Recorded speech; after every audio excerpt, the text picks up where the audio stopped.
Hello, beautiful people. It's Saturday. Today is usually what I do is to practice Sabbath keeping. That just means I try to rest my body, rest my face from makeup, do some Bible study, and just try to relax and get centered. Feel my emotions, feel whatever I need to feel. Self-care day with the Lord. So I'm just gonna do my day 6, I think it is. Number 6. I'm gonna go get my mail. Just gonna show you some of the things in my apartment. So the Bible, the daily devotional, the highlighter, the glasses. It's all about hanging out at the bed. I have a giant pile of magazines to look at later. And I'm actually working on this giant bag of lemons.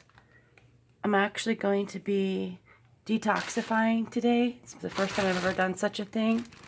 But I'm cutting 2 lemons right here. I cut 2 lemons. And I love these knives. If you don't know who this is the Pioneer Woman's kitchen collection. But so basically I've been cutting 2 lemons, putting them in this cup, adding a little bit of sugar and water and drinking it down. And then the leftover lemon, I've been rubbing it on my face. It says it helps to get rid of age spots and lines and stuff. Hey, I need all the help I can get. I'm actually 47 years old, so. All right. Hopefully I won't run into too much drama this Saturday. Going to check the mail.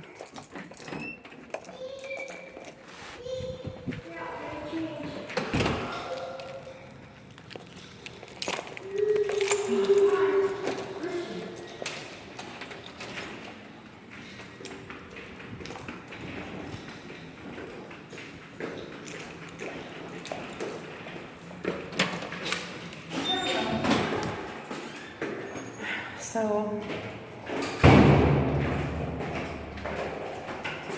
already had a neighbor knocking on my door asking if I wanted to make a couple extra bucks doing banquet serving out at Overland Park, and I had to say no because I have to relax. I really try not to work on Saturdays if I can help it.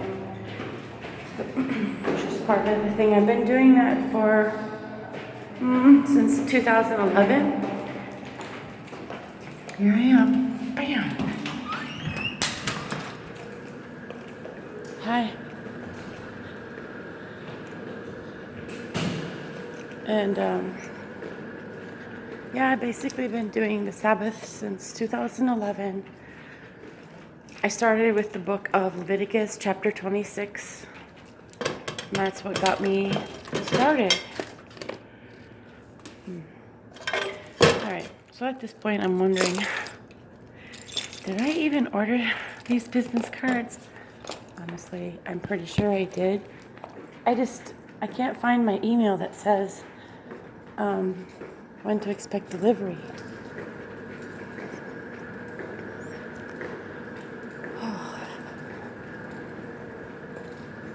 It's just interesting how it's been really quiet. I was thinking that maybe later at another time I will do a walkthrough and kind of show you some of the things that I've done here before it gets destroyed and taken down. I just don't sweat the small stuff. Hello. Hi.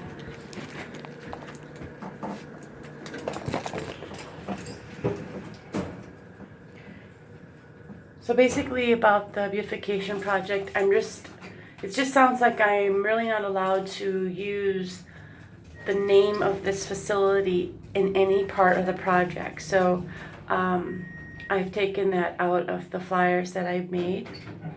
But look, here's the floor. Hey. And I just envision things like just aesthetically changing little things. Such as the flooring in the elevator. I imagined there's only 2 elevators, you guys. So how difficult can that be? Like, I don't see why that would be so difficult. I'm going to research and learn how to do fundraising for these things. So, I mean, there's a next level that I have to do, and I will learn more about how to do that. But I'm just envisioning that, you know, new black tiles are laid down. We know that we can do this with, you know, refurbishing things. Just like carpentry. They make carpentry in tiles now, right? So I'm imagining black tiles with glitter so you can't see all the scuffs and the marks. I'm imagining somebody coming by and buffing the stainless steel inside the elevators into a pattern form. I don't know, you know, like a design. Squigglies, I don't know, something that it just doesn't show all the scuffs and the scratches and the fingerprints. These are the things that I'm totally envisioning. It's just bizarre. It's bizarre because it's like I can't stop thinking about it. It's like it's all I think about. So like on my Saturday, on my Sabbath, I'm actually trying to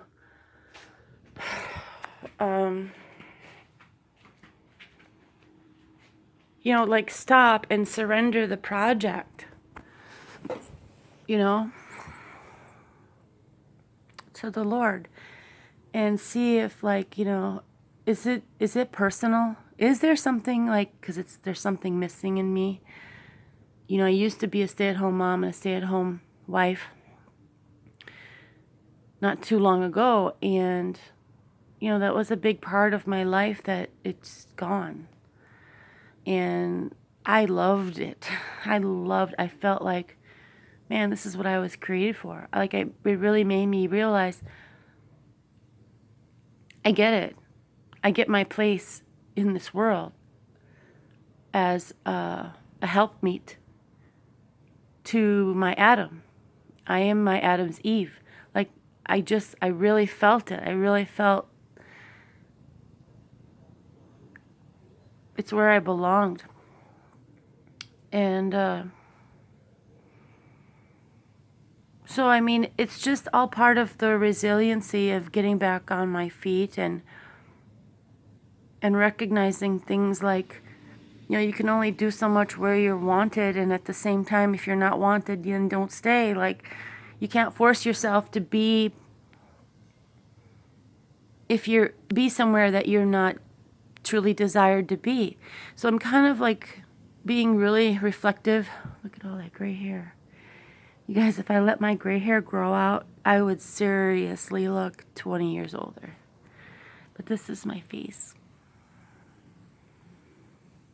Pretty sure that the air quality in here is not so good, because it's kind of like my face just keeps getting worse and worse and worse as I live here.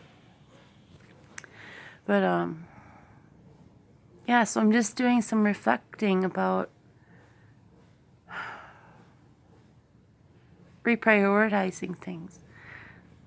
I mean, that's just kind of the ebb and the flow of when I go and I challenge things and I bring it to the attention of the people that might need to know. And then I test it and I see if, do I really need to put the brakes on something? Do I need to fight farther and harder and longer and stronger? So I live in this dichotomy world where I feel the ebb and the flow. And I really just try to reprioritize my next move. And I don't have those answers. So that's where my Saturday is, why it's so important. And by the end of this day, like, I will have more clarity. And the clarity is what gives me the drive and the confidence and the direction to move forward. I'm not a psychiatrist or a psychologist, so I'm not trying to pretend to be and analyze every single thing. But just one example is like this lady who just got off the elevator. She planted some plants and put mulch down. Like, it looked great, okay? It was the first time, though, in a year that had happened in this spot. And it's past spring, now it's fall. I mean, that makes sense. You have to plant either in the spring or the fall. But then the psychology of it was like, it just doesn't make sense. She's like, look, all of the stuff died because so-and-so didn't water it. I'm just like, okay. So there's stuff that is just beyond my control. There's stuff that is like, it's just sad. Because it doesn't make sense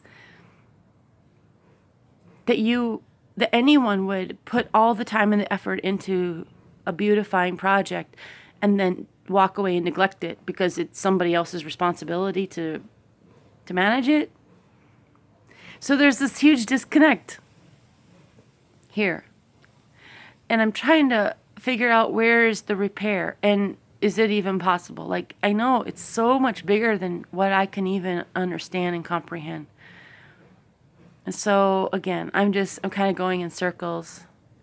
But it's clarity from the Lord that I'm waiting on. I mean, because there is a sensitivity about healing that is taking place here. This is the reality. There are people who've lived here for 17 years. And so when I do a video and show you the walkthrough, it's in my mind that I'm saying, look, it doesn't make sense to me that a place would just be run to the ground and not beautified. That doesn't make sense to me. Any beautification project involves layers and layers and layers and layers. It's not, you can't just put paint over every single thing and say it's done. It's not like that.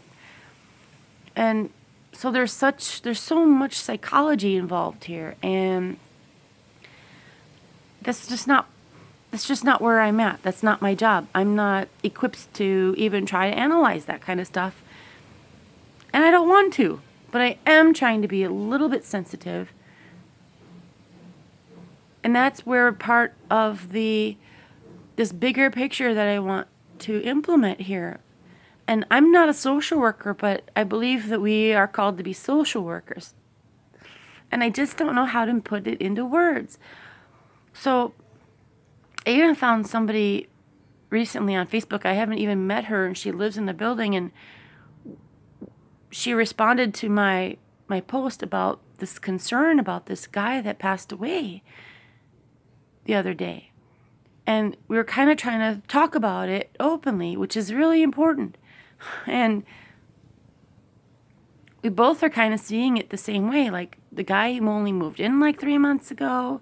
Nobody did any checks on him. There's no accountability and follow through. And I'm not trying to say like anything other than apparently there used to be a welcome wagon at some point, and no one's doing that. Anyway, it's just, so I said, maybe we need to work on this buddy check system. And I'm trying to empower us and the people, and not, that's what I'm saying. Like, I feel like things are getting stuck in, it's somebody else's job land. And I just can't live there. So this is why it seems like I'm stepping on people's toes. It's because this is what I do. I take it upon myself, and then I try to inspire people. That's it. And I want to help others utilize their skills. So I got to go for today. Thanks for your time. Love you. Bye.